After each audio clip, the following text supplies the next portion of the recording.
Okay, I'll leave you and thank you very much. Okay. Well, hi everyone. Well, thank you for attending this event. My name is Laure, and I work for the tourist office of Antibes Juan-les-Pins on the Côte d'Azur. And tonight, I will show you that Antibes Juan-les-Pins is passionately addictive. So Antibes boasts an ideal location, only 12 miles from Nice airport. That is, say, 25 kilometers from Nice airport, and we are halfway to Cannes. It is the combination of 3 villages far from the madding crowds and the well-trodden paths. It is the charm of old Antibes and its antique stones. It is the greenness, as you can see, of world-renowned Cap d'Antibes, and it is the rhythm of Juan-les-Pins, the sandy resort. It is actually the perfect touring base for discovering or rediscovering the wealth of the French Riviera from its beautiful villages, museums, and cities. And if you want to go further, you can actually go to Saint-Tropez and Monaco by yacht, or if you want to go there faster and you've got more money, there are just a helicopter ride away. And I think I've lost Melissa. Yes, you have. I'm just juggling technology to work out how I can look at your script. So you go down to the 3rd slide. Perfect. If you could just say next slide, I can. Okay, that's thank you. You'd rather. Yes. So next, and we're good. So Antibes, well, previous. Antibes was actually, it is the oldest city of Côte d'Azur, as it was founded by the Greeks 2,600 years ago. So if we had the time, I could take you through all the invasions, the Goths, the Visigoths, or the Saracens, up until the 16th century, when Antibes became the border city of France, as we were at the Antibes was defending France against the Italian enemy. So, well, we don't have the time. So in a nutshell, Antibes is this incredible old town, very well preserved, and it is the only city on the seafront with the fortified walls intact. And what you can see on the picture is that we have the Port Vauban, the biggest harbor in Europe for private yachts sailing the Mediterranean Sea. Next. So you might think that this image is a photo montage, but you know, it's really Antibes with the Alps in the background. And yeah, they're just there. So it's actually fantastic because you can go skiing in the morning and enjoy rosé on the beach in the afternoon. Next. So here I'm welcoming you to the Grimaldi Castle. And yes, indeed, it is the same Grimaldis at the Grimaldis of Monaco. So this is the Picasso Museum, because Picasso was a very frequent visitor of Côte d'Azur ever since the beginning of the 20th century. He stayed in Cannes, in Valoris, in Mougins, a bit all over the place. And in 1946, Picasso was given free use of the upper floor of the castle, and he created like crazy for 4 months. And everything he did in the castle, he gave to the city of Antibes. So we are the proud owners of over 300 pieces by the master. Next. When he was in Antibes, Picasso used to say that he was taken by the antiquity of the city. I told you, Antibes created by the Greeks. And so he painted his mythological view of Antibes. The painting you have here on the screen is called La Joie de Vivre. It's a very beautiful example of Cubism. It is the representation of Antibes. You can see the sea, the sky, you've got a sailboat, you have the sand, the ground, and you can see a centaur, a nymph, a faun, and they are all dancing. So it's really it's the happiness of Picasso, 1946, end of the war. And Picasso was 60 years old, even older, and he was madly in love with Françoise Gillot, pregnant and only 20 years old. Next. So Picasso said that if you want to see the paintings of Antibes, it's in Antibes, you have to come. And well, it's better you have a guide when you visit the Picasso Museum, because when I ask people what they see, very often they will say a fox or a mouse with a camera. So you need to take my word for it. This is a guitar. So full explanation when you come to Antibes. Next.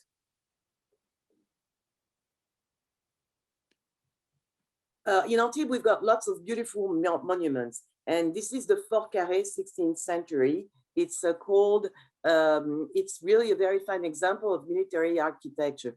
But what is also very special about this place is that it's like many places in Antibes, it's surrounded by green. So many people go jogging there or just enjoy the nature. Next. Antibes is a city drenched in sunshine, very different from the old cities of Nice or Italy, where they had very tall buildings because the sun on the inside the houses would ruin the fabrics. In Antibes, the maximum is 3-4 stories high for the building. So the light pours into the city, and you have many small places and squares like this one, and making it a very romantic place. Actually, Monet painted Antibes 39 times, and that was after he said that he was not inspired. Next.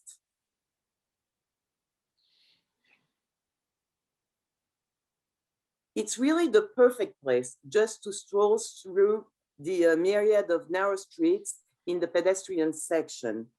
And I mean, you don't have to have a special agenda, a special destination in mind. Just wander the street, and everywhere you'll find surprises, new things to see and admire. Next. So in order to help you, the tourist office now sells private tours to rediscover the beautiful streets. So these private tours, they are just for a couple, a family of 4, a very small group of friends.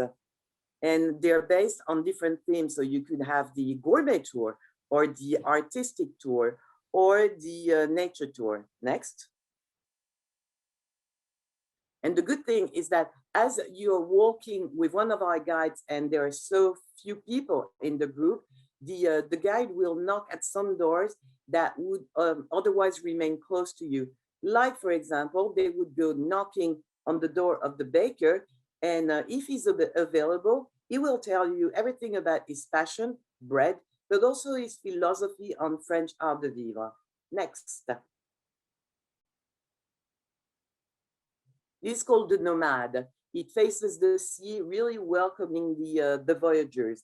And today, the Nomade, which was built by a Barcelonian artist, it's been in Antibes for say 10 to 11 years, but it's really one of the most emblematic places in the city. Next.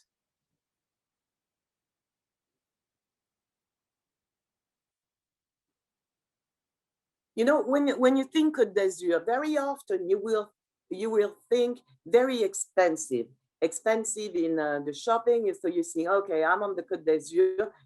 Everywhere there will be some Chanel shopping or Dior shopping. Well, it's very different in Antibes. Here, everything is made for the locals. We really, we have a very big love for French art de vivre.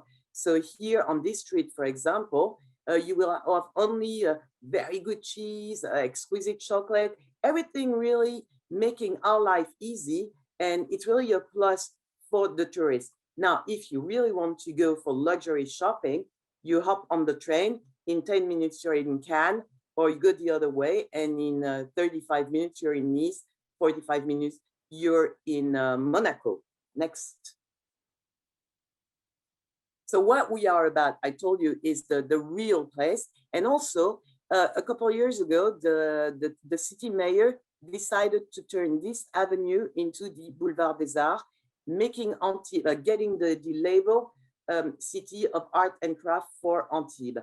So what you see on the picture are the 16th century walls, and inside we now have lots of artist studios.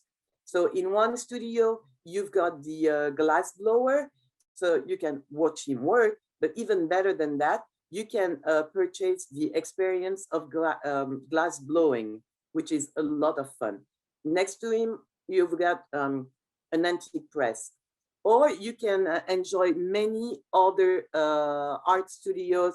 You can learn to cook with flowers, you can learn to draw, or it's also a lot of fun, you can brew beer. Next.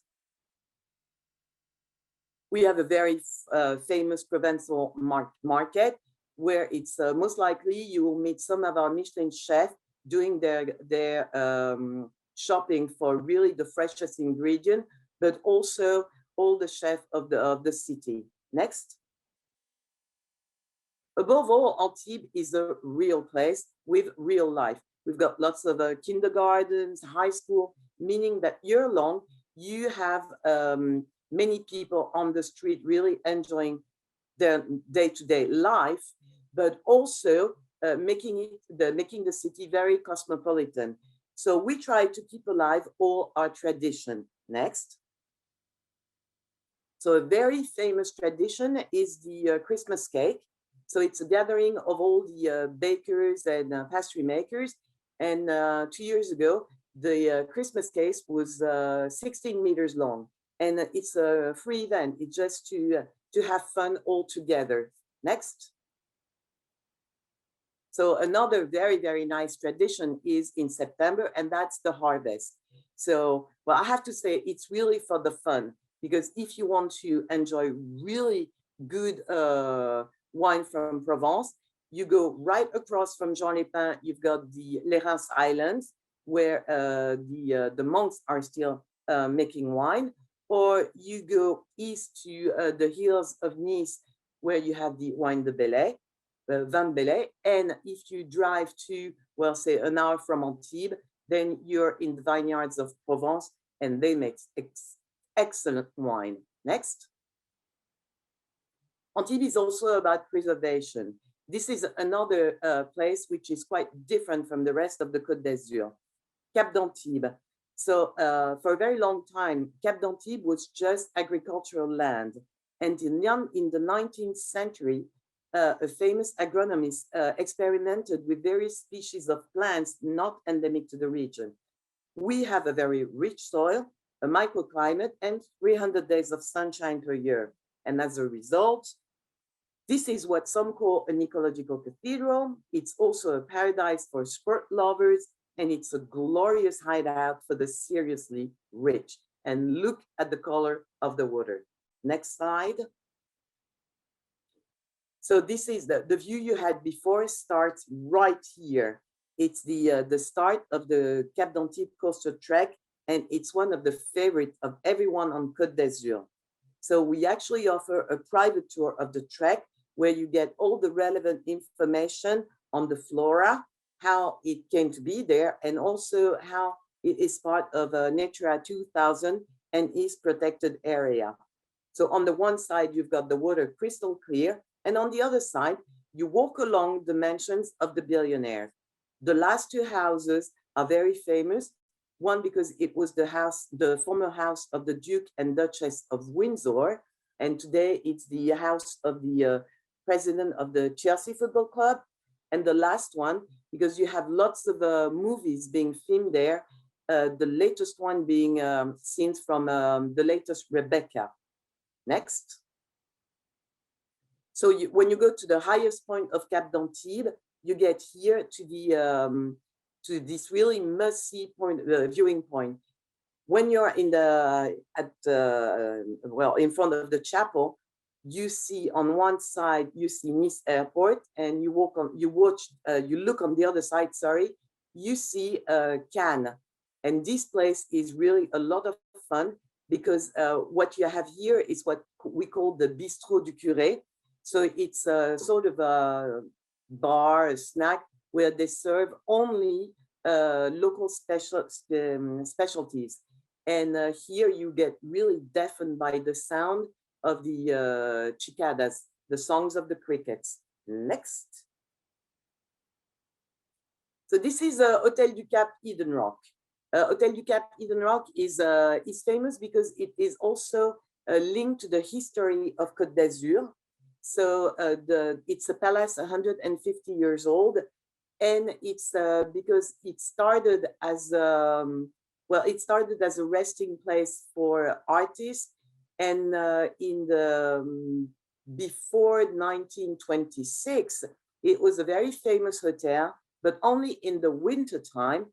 And their clientele was the jet set from France, the who's who of England, and the crown heads of Russia, the czars. And in 1926, it was the last generation, the Murphys. They were knocking on the door of the hotel saying, please stay open in the summertime.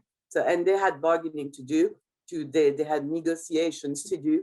And today it's hard to believe, but we used to be a winter resort. But Antibes is still very beautiful in the winter. Next. And actually, if you want to enjoy the Hotel du Cap Eden Rock, there is a very easy way to do it without moving from your couch. You watch Killers with Ashton Kutcher a lot. It's a very funny comedy, but all the beginning of the movie actually takes place in the hotel, Hotel du Cap Eden Rock. Next. So I love to have a moment of Chinese wisdom, Chinese cookie fortune wisdom, saying that true luxury resides in true serenity. And in Antibes, it's especially true as you have all these very luxurious places, and next to them, you have really simplicity, the real life, the beauty of nature, and in a word, simplicity. Next. So we go back to Juan-les-Pins and the American roots of Juan-les-Pins. As I said, with the arrivals of the Americans in the 20s, the roaring 20s. So the Americans, I said the Murphys, but we had also Cole Porter, Hemingway, Scott and Zelda Fitzgerald. They brought with them jazz, they brought with them music, they brought the summer season. And when you look at the architecture of Juan-les-Pins, you really strongly reminisce of Miami Beach. It is the same Art Deco architecture. Next. So you have this very iconic Art Deco facade, which is the one of the Belle Rive Hotel. And the Belle Rive Hotel, well, it's a 5-star property, but that's not why I'm showing it to you. The hotel is actually a tribute to the memory of Scott and Zelda Fitzgerald, as many chapters in Tender is the Night were written in the hotel. So the place is redolent of the Great Gatsby, and you get the atmosphere. And if you want to enjoy a moment of pure happiness, glass of champagne at sunset on the terrace of the Belle Rive. Next. One of the specificities of our city is that we have the first sandy beaches when you arrive from Italy. So we have a mix of private and public beaches, but the difference being that all of them are actually public, you can walk on them, but on the private beaches, you pay for the mattress, the sunbed, the umbrella, and usually you've got service at your sunbed. And this beach is interesting because that was once again the one of the last generation, and they handpicked all the rocks that were on the beach, and they turned it into this beautiful, this gorgeous beach. Next. So I told you about 5-star hotels, but altogether we offer about 80 hotels, all category. What we are very proud of is that our hotel industry, it ranges more towards the boutique hotel. We have an average of 35 to 45 rooms per hotel, and most of them are family-owned, family-run. Next. So rapidly, we are a business destination with a brand new convention center. Next. We are also a family destination, ideal for kids, with the biggest sea park in Europe. Next. We are a sports destination. Water skiing was invented in the Bay of Juan-les-Pins, so you can enjoy paddleboard, yoga, and why not? Let's be crazy. Yoga on the paddleboard. Next. Being French, we have a very high respect for gastronomy. So we have 4 Michelin star restaurants, but we have plenty excellent restaurants, very affordable and with excellent food. Next. We have the oldest jazz festival in Europe, 60 years old. We're very proud because, very pleased because this year we will have our festival, our 60th anniversary from the 9th to the 21st of July. And with just one name, Gregory Porter, European exclusivity. When you're in the audience, this is the view you have. It is absolutely splendid. Next. And so all year long, you've got an incredible agenda of events. Well, you've got the vintage sailboat rates, antique fair, a chocolate fair, name it. We almost have it all. Next. So just remember that we have got an ideal location. It's excellent value for money, and take my word for it. I'm totally biased, but Antibes is the one place where you will fall in love. So you run only one risk, is that you will fall in love and not come back to your family in the UK, unless you've taken your family with you. So I rest my case. Thank you very much and good evening. Thank you so much. That's I was just thinking, I miss travel so much. You know, the idea of walking along the seafront, you know, the Michelin star restaurants, the cuisine, is totally amazing. Ali was right earlier. You completely sell and paint that picture of your destination. Incredible history, as well as a getaway.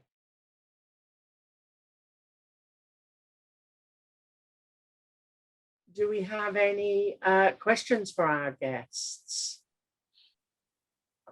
Well, mine are around food and drink. Food and drink, my favourite subject. Seeing that picture of the ensaimada there, it brought back great memories of having that with a drink that was rum and hot chocolate. Lumumba, I think it's called. But in terms of cuisine, what would be both of your top tips of must go and experience?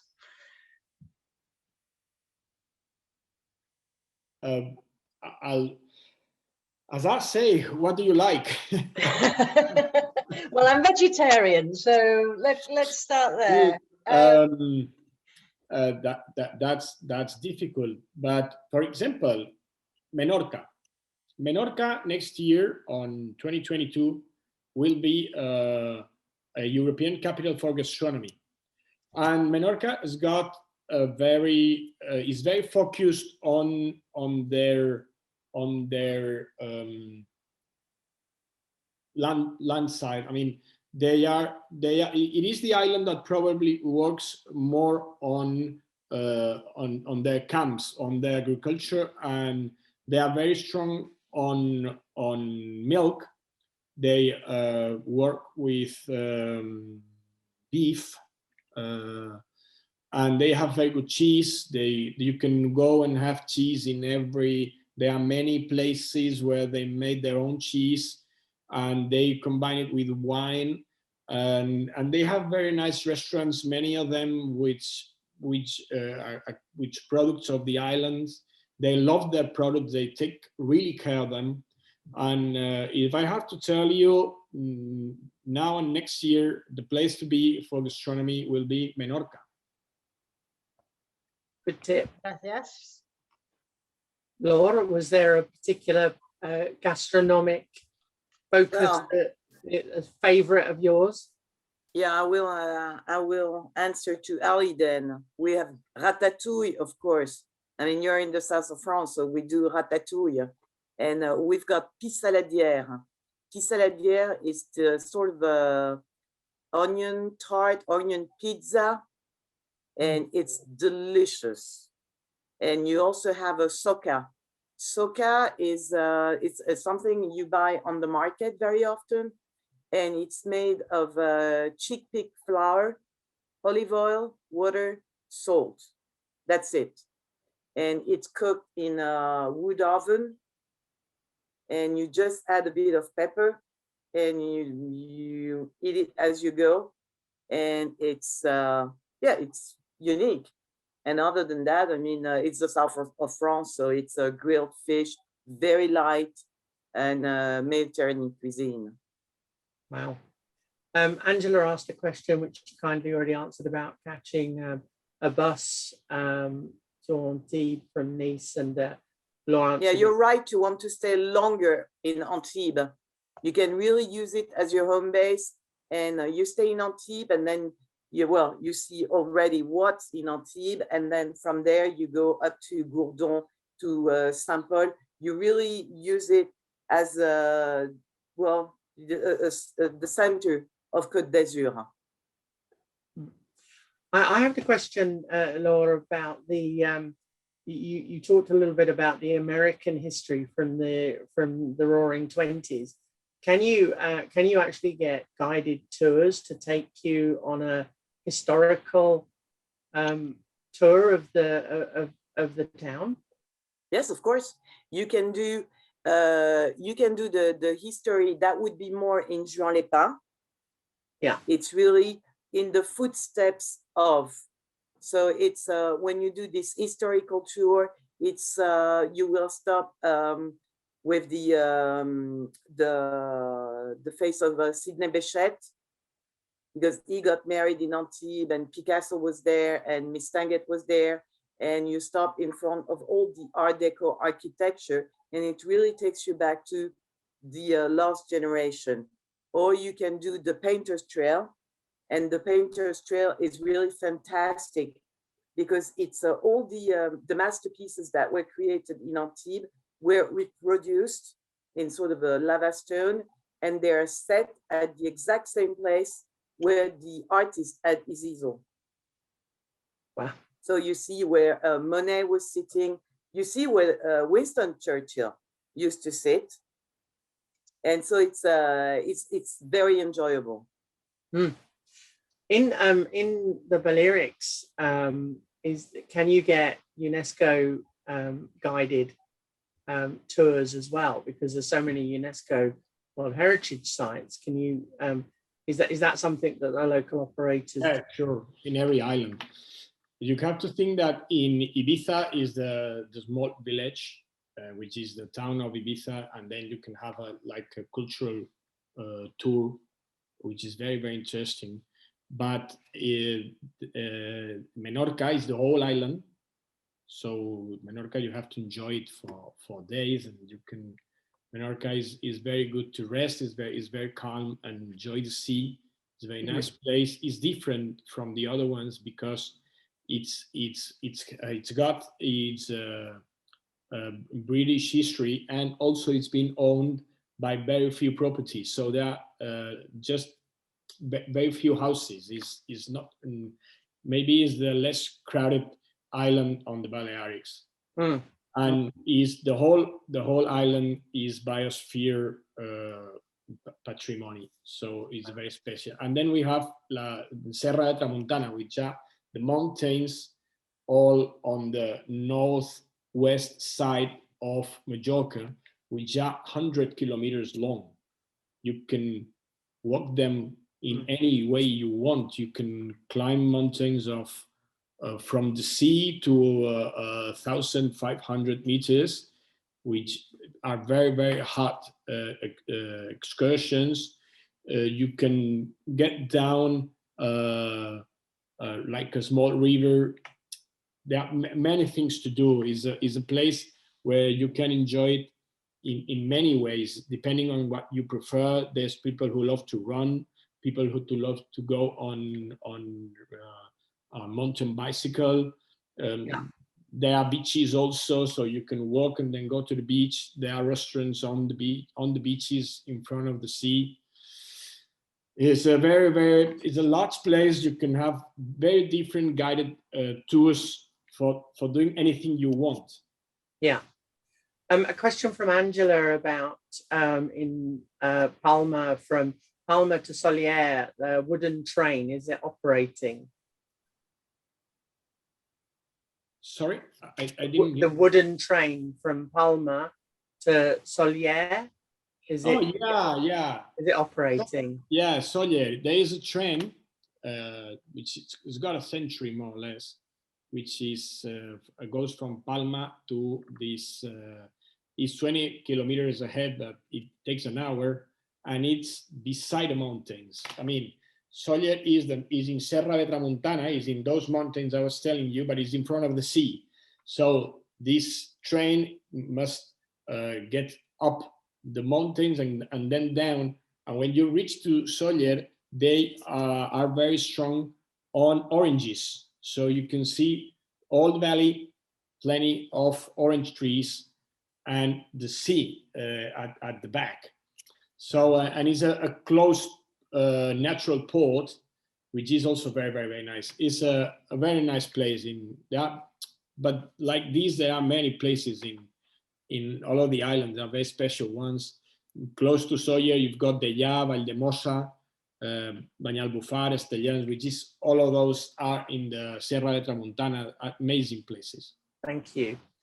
So I'm just conscious of the time. We're 7 minutes past the hour.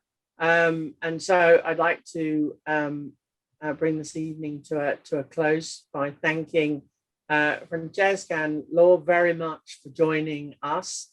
To remind you that we're recording tonight, so we will absolutely be sharing your presentations and all these gems of information that you've shared with us this evening with our customers, existing and new, as we move forward.